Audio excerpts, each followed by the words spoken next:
So, the official plaque honoring police officers who fought off rioters during the January 6th insurrection is now on display in the Capitol building after a 3-year delay.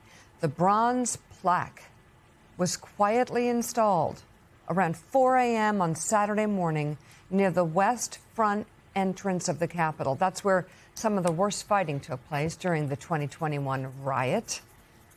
The plaque, which was initially mandated by Congress to be installed in 2023, lists the names of almost 24 local, state, and federal law enforcement agencies who, along with a QR code that includes the names of thousands of officers who responded to the Capitol that day. So 4 a.m. Saturday morning, it's almost as if, Joe, they didn't want anyone to know the plaque was going up.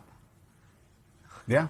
No, it's almost as if they were ashamed to actually stand up in the light of day and pay tribute to Capitol Hill police officers who gave their all that day. Many died.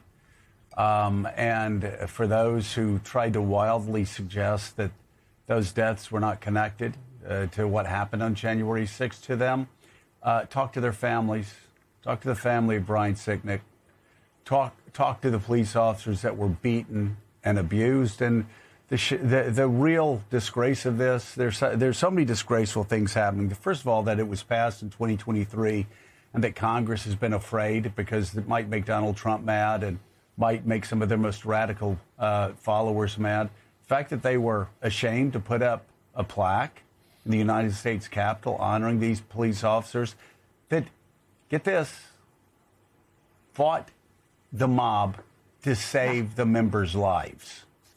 And these members, while the cops weren't afraid to risk it all to save these members' lives, these politicians were too scared to even put up a plaque in the light of day, honoring those who fought to save their own lives.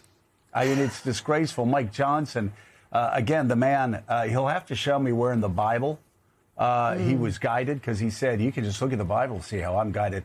Mike Johnson killed this year after year, said it wasn't ready, he didn't want to do it. So Tom Tillis took this matter up. Thank God he did. And thank God John Thune said okay. And the Republicans on the Senate side went along with it. So this is hanging on the Senate side. Mike Johnson wouldn't allow it to be hung and kept making excuses. David Ignatius, you just look at it.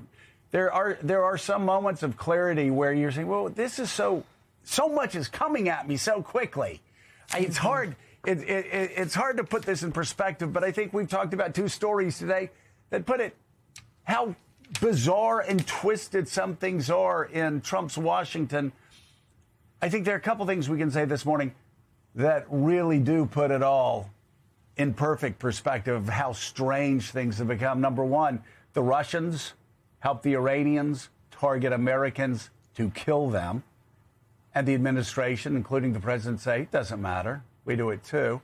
And secondly, Capitol Hill officers were beaten, brutalized, savaged by the mob. And on January the 6th, and the same members of Congress who these police officers protected and whose lives they saved on that day. Well, the politicians are too ashamed to even reveal this plaque in the light of day. Those are two. I mean, choosing the mob. I don't know. Maybe Mike Johnson's Bible says, "Blessed are the mob." I don't know, but those are two fact patterns that I would have never believed would have happened in this country, and never would have believed that the Republican Party would sit back and be quiet in the face of mobs and Russian aggression against American troops. But here we are, David. Well, you do have the feeling, Joe, sometimes that the world's been turned upside down. Certainly when a country is afraid to honor its own heroes, that the people who came to the rescue and tried to save the lives of members of Congress, there's something really wrong. I think we're all suffering in the middle of a very dangerous, escalating war with this sense of disorientation, wondering what's next. And we always have to be careful when in the middle of a war. You don't know how it's going to turn out. You tend to think the worst.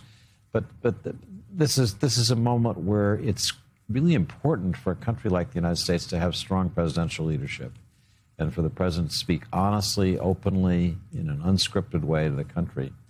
The incidents you just cited of this bizarre situation where the Russians are helping our adversaries and the people the Russians are attacking are helping us, and we're not admitting. It's as if people don't see what's right in front of their eyes.